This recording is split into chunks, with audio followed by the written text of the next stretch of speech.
सभी का मेरे यूट्यूब चैनल के अंदर स्वागत है। प्रिय विद्यार्थियों, आज हम रिलेटिव प्रोनाउन पर अध्ययन है वो करेंगे। रिलेटिव प्रोनाउन यानी संबंधवाचक सर्वनाम या रिलेटिव क्लॉजेज। तो संबंधवाचक सर्वनाम के अंदर कौन कौन से जैसे रिलेटिव प्रोनाउन होते हैं, जैसे हूं और हूं का परिवार, हूं, मुझ, हूं। एक वेर से भी रिलेटिव प्रोनाउन बनता है, डेट से भी बनता है, डेट से भी बनता है, वाट से भी बनता है, विच से भी है रिलेटिव प्रोनाउन बनता है। ये रिलेटिव प्रोनाउन होते हैं और ये डब्ल्यूएच वर्ड होते हैं सब जब कोई भी डब्ल्यूएच वर्ड जब वाक्य के बीच में आ जाता है तो रिलेटिव प्रोनाउन बन जाता है, और जब उसकी शुरुआत डब्ल्यूएच वर्ड की वाक्य से होती है तो वो डब्ल्यूएच वर्ड बन जाता है और उसके अंत में फर्स्ट क्लास निशान है वो लगता है, उसको डब्ल्यूएच वर्ड कहते हैं। जैसे बाई से, मुंह से जितने भी फर्स्ट शुरू होता है तो वाक्य के शुरुआत में आने पर वो डब्ल्यूएच वर्ड है, और वाक्य के जो बीच में आ जाता है तो रिलेटिव प्रोनाउन है वो बन जाता है। तो आज हम रिलेटिव प्रोनाउन के बारे में है वो अध्ययन करेंगे। हमारा जो पहला रिलेटिव प्रोनाउन है ये हूं है। ये बोर्ड क्लासों के अंदर बहुत ही विशेष महत्व का है। बोर्ड क्लास 10th बोर्ड के अंदर रिलेटिव प्रोनाउन है वो 3 नंबर के दो क्वेश्चन है वो आते हैं। तो हम पहला तो करते हैं हूं का प्रयोग। तो हूं का होता है रिलेटिव प्रोनाउन में इसका होता है जो अथवा जिससे, जैसे डब्ल्यूएच वर्ड के अंदर इसका होता है कौन, लेकिन रिलेटिव प्रोनाउन में जब हम इसका प्रयोग करते हैं तो इसका हो जाता है जो या जिससे। इसका प्रयोग कहां में होता है तो हूं का प्रयोग सदैव व्यक्तियों के साथ में होता है, वस्तुओं और जानवरों के साथ में इसका प्रयोग नहीं होता है। सारे हूं और हूं का परिवार है, हूं है, हूं मैं, इन सब का प्रयोग व्यक्तियों के साथ में होता है, यानी व्यक्तियों के लिए इनका प्रयोग है वो होता है। दूसरा इसका है कि हूं का जेंडर पर कोई प्रभाव नहीं पड़ता है, चाहे पुल्लिंग हो चाहे स्त्रीलिंग हो, मॉस्कुलिन और फेमिनिन दोनों के अंदर इसका प्रयोग है वो होता है। और तीसरा है कि हूं का नंबर पर कोई प्रभाव नहीं पड़ता है, यानी सिंगुलर में भी होता है इसका प्रयोग और प्लूरल के अंदर भी होता है। ये हूं की फैमिली है, हूं का परिवार है, हूं, हूं और हूं। अब इसका नियम है वो देखते हैं। इसका नियम क्या है? रिलेटिव प्रोनाउन हूं का जब वाक्य में प्रयोग करते हैं तो उसका नियम क्या है? तो नियम क्या है? यदि रिक्त स्थान के पहले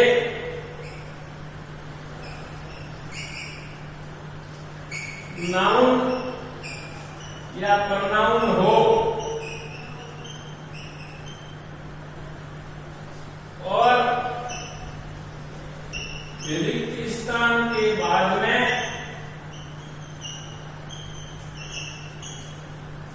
हेल्पिंग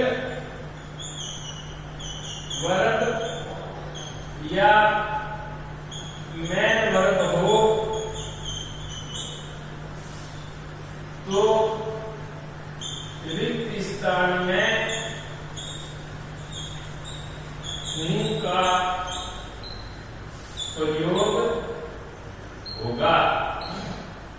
ये इसका नियम है कि यदि रिक्त स्थान, जैसे मैं यहाँ पे एक एग्जाम्पल लिखता हूं, एग्जाम्पल जैसे द वुमेन खाली जगह कैन इन दिस हॉस्पिटल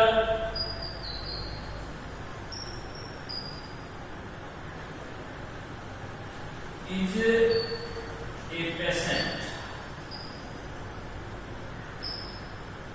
ये वाक्य है कि the women can in this hospital is a patient. अब यहाँ पर जैसे ये नियम काम करता है, ये खाली जगह है और ये वाक्य है, इस खाली जगह के अंदर किसका प्रयोग है होगा? तो नियम है हमारा, यदि रिक्त स्थान के पहले नाउन और प्रोनाउन हो, ये खाली जगह है, इसके पहले ये नाउन आई हुई, ये नाउन आ गई, और रिक्त स्थान के बाद में कोई हेल्पिंग वर्ब हो या मुख्य वर्ब हो, रिक्त स्थान के बाद में ये खाली जगह के बाद में एमपी आ गई, मुख्य क्रिया आ गई, तो रिक्त स्थान में हूं का प्रयोग है वो होगा। तो यहाँ पर है वो आ जाएगा हूं का। अब एक बार देख लो, he went to the doctor, खाली जगह told him to take rest. ये तो यहाँ पर खाली जगह है, हमारे को देखना है खाली जगह के पहले वाला जैसे ये वर्ड है और खाली जगह के बाद वाला जैसे ये वर्ड है। तो पहले वाला कौन सा वर्ड है? वक्त है, वक्त नाउन है, और बाद वाला कौन सा है? एमपी है, टोल्ड है। तो यहाँ पर खाली जगह के अंदर किसका प्रयोग होगा? हूं का प्रयोग है वो होगा। तो और भी जैसे एक अलग टाइप की एक जो विधि है वो मैं आपको बताता हूँ। तो बोर्ड क्लास में पहले ऐसे आते थे, लेकिन अब उसकी थोड़ी गड़बड़ है, वो चेंज कर दी है। जो प्रश्न देने का जो तरीका है वो थोड़ा हटके है, वो देते हैं चेंज किया हुआ है। मैं आपको बताता हूँ कैसे आता है। जैसे एक दो वाक्य मैं यहाँ पे लिखता हूँ आपके सामने।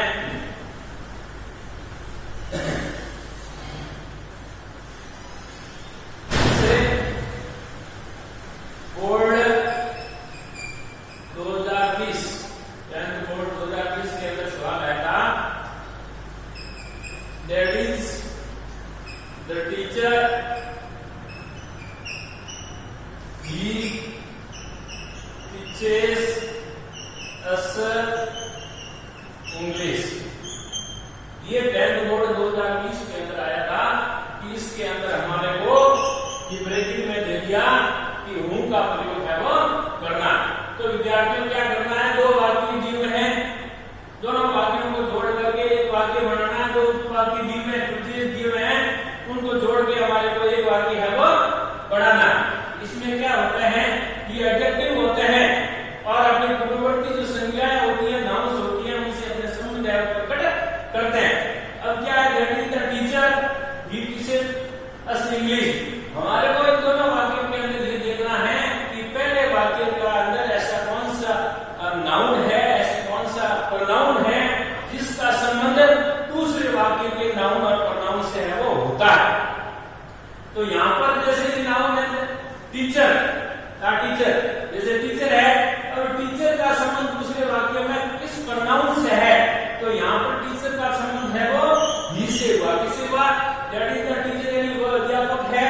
ही टीचेस इंग्लिश, वो हमें अंग्रेजी पढ़ाता है। कौन पढ़ाता है? हमें अंग्रेजी, ये टीचर पढ़ाता है। तो इस नाउन का संबंध इस प्रोनाउन से हुआ।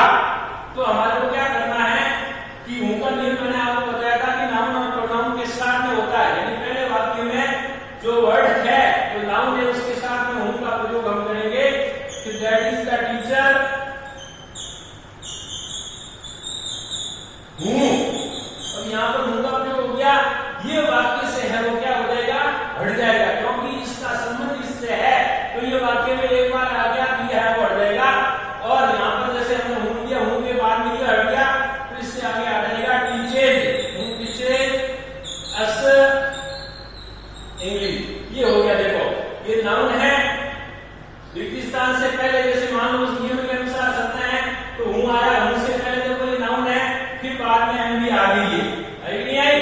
तो फिर यहाँ पर है वो हूं का प्रयोग है वो होता है। एक और उदाहरण देते हैं, जैसे I saw a boy, the boy was 7 feet tall। ये है जैसे ऐसा है, और एक बात ये है, दूसरा यहां से था बॉय वाज 7 feet tall, ये है। अब हमारे को पहले वाक्य में देखना है नाउन और प्रोनाउन। जैसे ये प्रोनाउन है आई, लेकिन आई का संबंध दूसरे वाक्य में कहीं पे भी नहीं है। तो ऐसा है बॉय, ये जैसे नाउन है, इस नाउन का संबंध दूसरे वाक्य में नाउन और प्रोनाउन, जैसे दूसरे वाक्य में भी इससे संबंध है द बॉय से, ये बॉय का संबंध द बॉय से है। तो यहाँ पर हम करेंगे इस फुल स्टॉप को हटाकर, यानी बॉय के पास में हूं का प्रयोग करेंगे और द बॉय है वो हटा देंगे। जैसे आई सॉ ए बॉय हूं वाज, ये हट गया पूरा, हूं वाज 7 feet tall, ये हो गया। अब इसका अर्थ जैसे हिंदी में है, जैसे मैंने एक लड़के को देखा जो कि 7 फीट लंबा था। अब इसका अर्थ हो गया जो कि अथवा जिसने, यानी रिलेटिव प्रोनाउन के अंदर इसका अर्थ जो कि अथवा जिसने है वो होता है। तो विद्यार्थियों इस प्रकार हम रिलेटिव प्रोनाउन है वो करते हैं।